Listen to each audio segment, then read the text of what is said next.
L'arsenal ukrainien s'est récemment enrichi et est devenu plus efficace grâce à une nouvelle arme à la fois originale et prometteuse.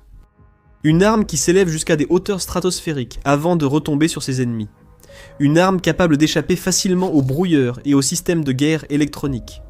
Une arme ayant le potentiel d'anéantir instantanément les défenses aériennes russes, laissant les troupes, les moyens et les infrastructures du Kremlin de plus en plus exposées aux frappes suivantes. Voici le Dart, le missile qui remet au goût du jour une idée vieille de plusieurs décennies et qui pourrait bien s'avérer être un atout inestimable dans l'arsenal de l'Ukraine. Le Dart a été conçu par le Centre des technologies innovantes d'Ukraine. C'est un missile léger conçu pour être transporté dans les airs à l'aide de ballons stratosphériques. Une fois que les ballons atteignent une certaine altitude, le missile est largué et utilise des systèmes de navigation intégrés pour suivre une trajectoire de vol préalablement planifiée avant de finalement frapper sa cible par le dessus.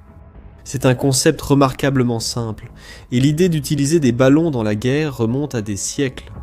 Dans la Chine ancienne, par exemple, les soi-disant lanternes Kongming étaient utilisées comme dispositifs de signalisation militaire. Zhuge Liang, célèbre stratège, les a d'abord utilisées pour demander de l'aide lorsqu'il était encerclé par l'ennemi, puis l'idée s'est vite répandue.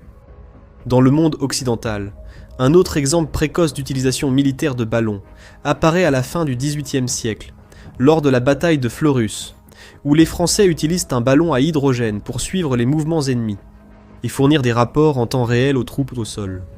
La France avait son propre corps de ballons éphémères, finalement dissous par Napoléon. Mais l'idée d'utiliser des ballons au combat ne s'est pas arrêtée là. Les forces impériales autrichiennes ont notamment utilisé des bombes transportées par ballon contre Venise en 1849 par exemple. Ils ont attaché des explosifs, pesant chacun environ 24 à 30 livres, soit 11 à 14 kg, à des montgolfières en papier, qui étaient ensuite lancés depuis la terre, et un bateau à vapeur. Environ 200 ont été lancés au total, et au moins un a atteint la ville, comme prévu, bien que beaucoup aient dérivé avec le vent, soulignant l'un des grands défis de l'utilisation des ballons au combat. Avec le temps, diverses forces militaires à travers le monde, y compris les États-Unis et le Royaume-Uni, ont tenté de résoudre ces défis et de découvrir de nouvelles méthodes plus efficaces de guerre par ballon.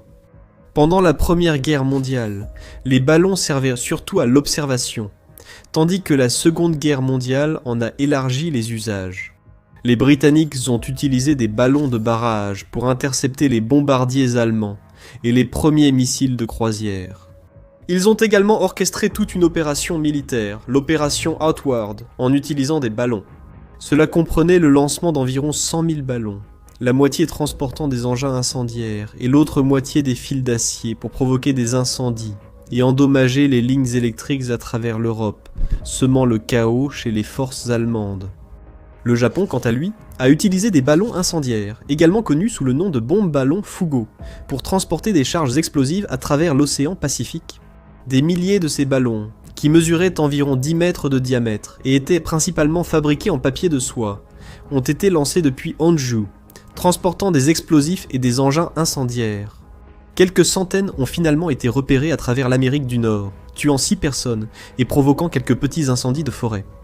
La plupart de ces exemples historiques ont donné des résultats assez mitigés, mais les armées modernes disposent de technologies bien supérieures, d'une compréhension beaucoup plus poussée des conditions pouvant affecter les ballons en vol, ainsi que de moyens plus avancés pour contrer ces conditions. En conséquence, certaines des forces militaires les plus puissantes du monde, y compris les États-Unis et la Chine, continuent d'explorer les applications potentielles des systèmes basés sur des ballons. Cependant, l'Ukraine ne se contente pas d'explorer ou d'expérimenter. Depuis plusieurs années, l'Ukraine déploie activement des ballons pour semer la confusion, le chaos et la destruction dans les rangs russes, comme l'a écrit le Wall Street Journal. Mais aucun pays n'a repoussé les limites de l'utilisation des ballons aussi loin que l'Ukraine, qui s'en sert pour mener des frappes audacieuses en plein cœur de la Russie, ainsi que pour la reconnaissance, le transport et comme leurre. Dès le début du conflit, les forces de Kiev ont utilisé des ballons pour larguer des bombes ou des grenades sur les Russes, ou comme leurre pour épuiser les défenses aériennes ennemies. En 2024, elle avait intensifié ses efforts basés sur les ballons, utilisant des produits de fournisseurs américains comme vecteurs pour des armes kamikazes compactes. Ces ballons ont donné à l'Ukraine la capacité de frapper des cibles russes bien au-delà des territoires occupés, et au-delà de la frontière internationale entre les deux nations. Des ballons ont servi lors de frappes contre des champs pétrolifères, raffineries, terminaux maritimes et centres ferroviaires. Comme le note Mikhail Kaufman, expert des questions militaires russes à la fondation Carnegie pour la paix internationale, c'est un élément très important de l'effort global de l'Ukraine pour amener la Russie à la table des négociations dans des conditions bien plus raisonnables. Et c'est en partie grâce aux ballons. Il n'est donc guère surprenant que les ingénieurs militaires ukrainiens cherchent à repousser encore plus les limites. Et le missile DART est le résultat final de leurs efforts. Voici donc un aperçu plus détaillé de ce que c'est et de son fonctionnement. Le Centre des technologies innovantes n'a pas révélé les spécifications techniques exactes, ni du missile lui-même, ni des ballons utilisés pour le lancer. Cependant, les données accessibles au public suggèrent que le missile est relativement compact, mesurant environ 1,80 m de long et pesant près de 13 kg, soit 29 livres, à vide. On dit qu'il est capable de transporter des ogives pesant entre 3,5 kg, soit 7,7 livres, et 10 kg, soit 22 livres, selon la configuration. On pense que l'ogive intègre des éléments pénétrants à base de graphite, même si, là encore, il n'existe aucun détail confirmé sur son fonctionnement, ou sur les types de cibles contre lesquelles elle pourrait être utilisée. Sur le champ de bataille, l'information, c'est le pouvoir. Mais une bataille reste invisible. Chaque jour, des courtiers en données collectent, regroupent et vendent vos données personnelles sans votre connaissance ni votre consentement. Notre sponsor du jour, Inconi, vous aide à effacer ces données de centaines de bases de données en seulement quelques clics. Vos données personnelles et familiales, comme adresse et téléphone, pourraient être en ligne sans que vous le sachiez. Cela peut entraîner des appels indésirables, des arnaques et des vols d'identité. C'est dangereux pour vous et votre famille. C'est pourquoi j'utilise Inconi. Inconi trouve automatiquement où vos informations personnelles sont exposées et envoie des demandes de suppression en votre nom. Ils ne peuvent pas vous nuire s'ils ne peuvent pas vous trouver. Et avec le forfait illimité, vous pouvez aller encore plus loin. Collez simplement le lien d'un site exposant vos données, et les experts en confidentialité d'Inconi prendront en charge les suppressions personnalisées. Commencer ne prend que quelques minutes, et après une autorisation unique, Inconi s'occupe du plus gros du travail pour vous. Reprenez le contrôle de votre vie privée dès aujourd'hui. Utilisez notre code spécial pour obtenir 60% de réduction sur n'importe quel abonnement annuel Inconi. Scannez le code QR ou cliquez sur le lien ci-dessous et commencez à supprimer vos informations personnelles du web. Vous savez déjà que l'information, c'est le pouvoir. Utilisez maintenant ce pouvoir pour vous protéger et reprendre le contrôle de votre vie privée avec Inconi. Nous ignorons aussi la portée, la précision ou le statut de production de ce missile, ce qui est normal, car l'Ukraine évite de révéler des informations exploitables par la Russie. Il vaut mieux garder ces armes secrètes jusqu'à ce qu'elles soient prêtes à être utilisées au combat, afin de maximiser l'effet de surprise contre l'ennemi. Bien que de nombreuses spécifications techniques restent classifiées, nous avons une idée générale du fonctionnement du DART. Les rapports suggèrent que les ballons stratosphériques le transporteront à des altitudes comprises entre 7,5 et 11,2 miles, soit entre 12 et 18 km. Une fois qu'il atteint la bonne altitude, le missile est lancé. À ce moment-là, il s'appuie sur des servomécanismes spéciaux et des systèmes de navigation intégrés pour se stabiliser dans l'air et suivre sa trajectoire de vol prédéfinie. Cela peut sembler être un détail mineur, mais c'est extrêmement important, car si le missile était simplement largué d'un ballon sans pouvoir se stabiliser, il pourrait facilement finir à des kilomètres de sa trajectoire. Au lieu de cela, le DART se dirige vers sa cible pendant sa descente, mais une fois qu'il se trouve à environ 3,7 miles, soit 6 km, de la surface de la Terre, son système de navigation s'éteint complètement. C'est sans doute la partie la plus importante et intéressante de la conception du DART. Avec son système de navigation désactivé, il s'appuie sur un moteur à propergol solide pour poursuivre sa trajectoire de vol, suivant une trajectoire prédéfinie avant de finalement entrer en collision avec sa cible, qui peut être n'importe quoi, d'un dépôt de munitions à un réservoir de stockage de pétrole. Maintenant, voici pourquoi cela est important. La Russie dépend de plus en plus des systèmes de guerre électronique, ou GE, pour brouiller, leurrer ou autrement perturber les drones et missiles ukrainiens.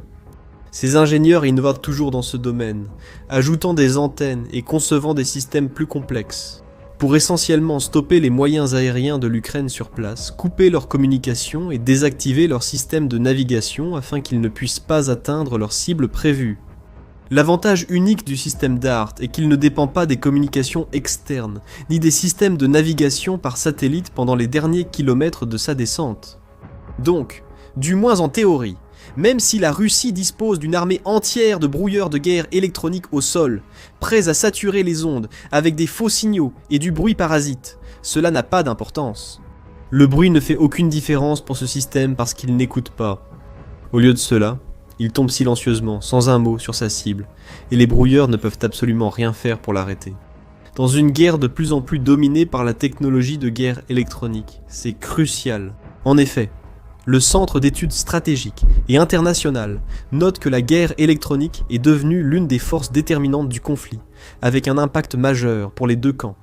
Dans la nuit du 14 au 15 juin, par exemple, la Russie a lancé pas moins de 70 missiles et plus de 600 drones, soit un total impressionnant de 681 engins aériens contre des villes et localités ukrainiennes.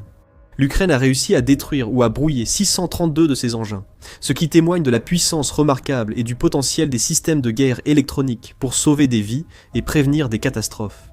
La prolifération des systèmes de brouillage GPS sur le champ de bataille oblige aujourd'hui la Russie et l'Ukraine à une course effrénée.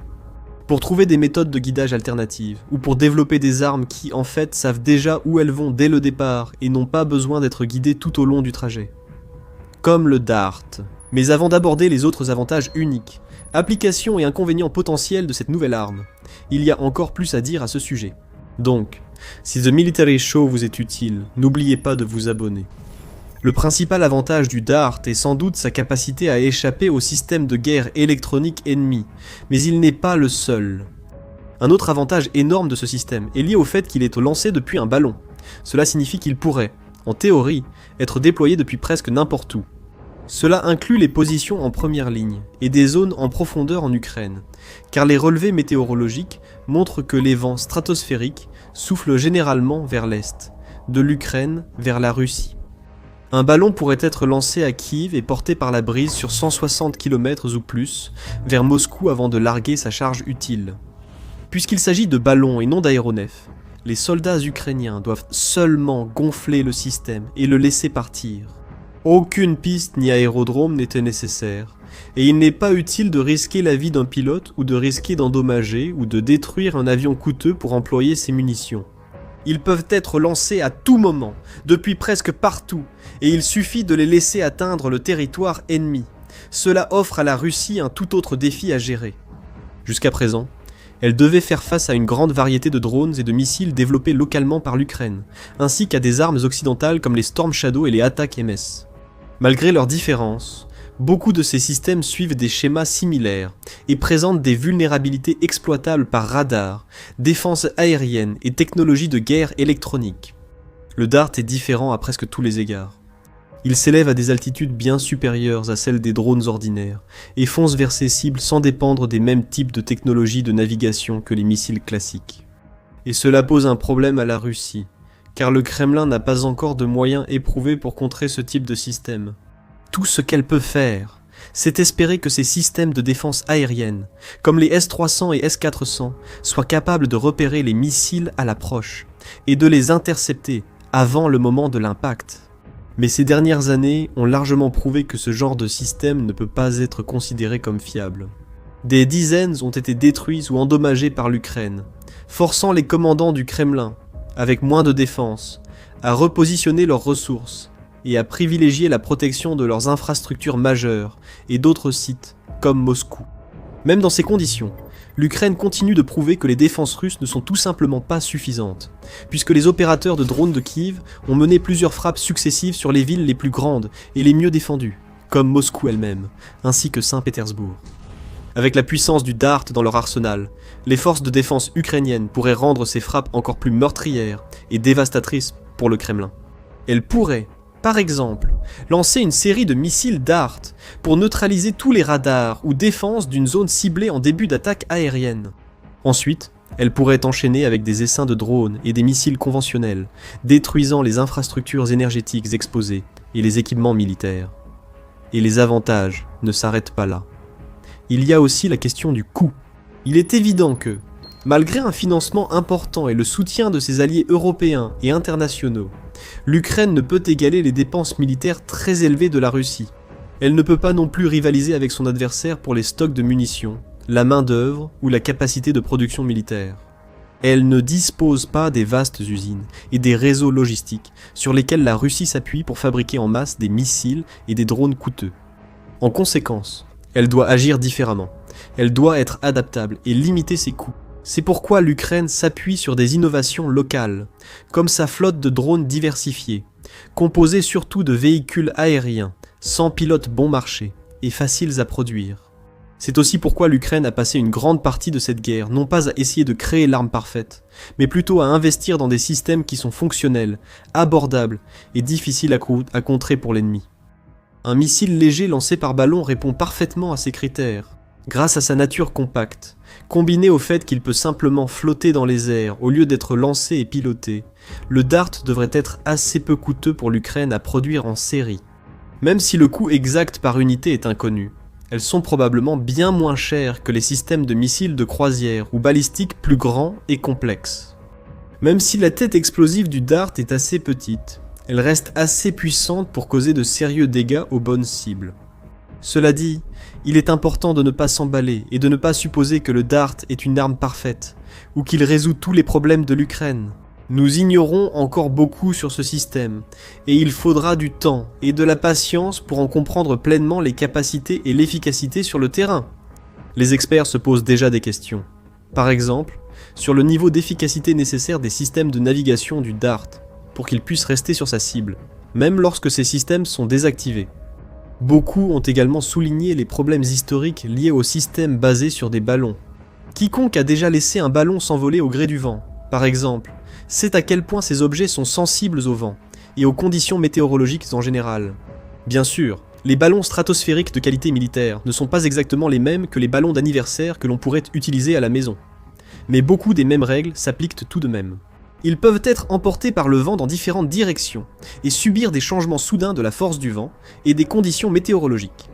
Des facteurs tels que le moment du lancement et les conditions de largage ajoutent de l'incertitude, pouvant compliquer le contrôle du Dart. Il faut donc se poser des questions sur la portée globale du Dart, sur la probabilité qu'il atteigne sa cible, et sur la marge d'erreur dont il dispose en termes de précision. Nous devons également savoir combien coûte la fabrication de chaque unité, et si le système a déjà été testé, ou même utilisé dans des conditions de combat réelles, ou s'il en est encore au stade de la planification et du prototype. Sans ces informations, il est impossible de tirer des conclusions définitives sur la véritable valeur et la viabilité de cette arme.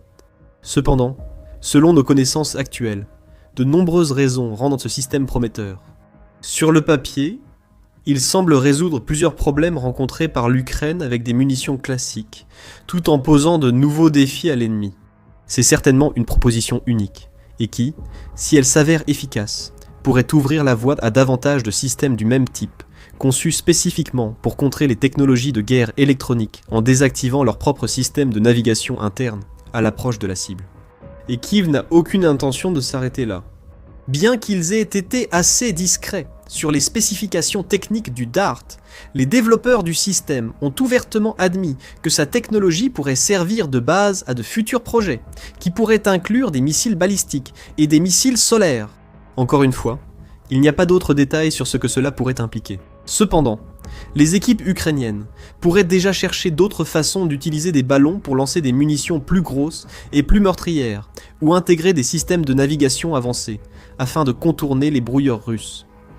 Une chose demeure certaine, l'ambition de l'Ukraine reste inégalée, et le pays continue de démontrer un engagement sans faille envers l'innovation. Toujours à la recherche de moyens plus passionnants de repousser les limites et de développer les technologies militaires d'une façon que le monde peine à imaginer. C'est grâce à son ambition, son innovation et sa confiance en elle que l'Ukraine est aujourd'hui dans une position aussi forte, tandis que la Russie s'enfonce dans une crise de plus en plus profonde et sombre. Vous pouvez en apprendre davantage dans cette vidéo, qui montre comment même Vladimir Poutine commence à réaliser que sa guerre est vouée à l'échec. Et pour découvrir les implications à long terme de ce fait, regardez cette vidéo, qui explique comment la Russie peut continuer à souffrir pendant des générations, même lorsque la guerre prendra finalement fin. Et pour une analyse plus approfondie et des reportages actualisés sur la guerre entre la Russie et l'Ukraine, ainsi que sur d'autres grands conflits à travers le monde, assurez-vous de vous abonner à The Military Show dès aujourd'hui.